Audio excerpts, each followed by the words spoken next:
Nous avons été conditionnés à croire que nos émotions nous définissent en tant qu'êtres humains, qu'elles nous rendent nobles, authentiques et vivants. Mais c'est faux. Les émotions ne sont pas notre essence. Seul l'esprit est le noyau vivant.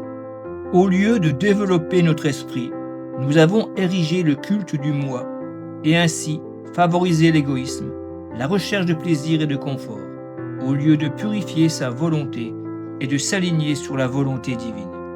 Les véritables notions spirituelles ont été remplacées par des substituts égocentriques.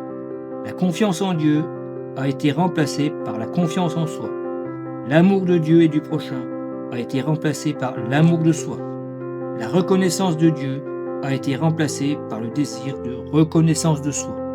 Les citoyens de ce monde sont maintenus dans un tourbillon émotionnel perpétuel. Colère, jalousie, haine, peur, anxiété, crainte.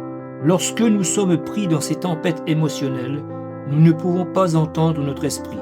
Nous devenons faciles à manipuler et à contrôler. Ainsi se manifeste le conflit entre l'esprit et l'ego. L'ego étant issu de l'intellect et des émotions.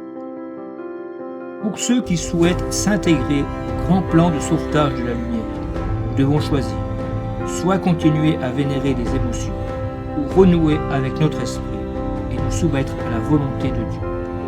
La voie à suivre est claire. Cessons de transmettre de la force avec des pensées et émotions à l'obscurité et développons notre véritable noyau spirituel en nous reliant au Créateur.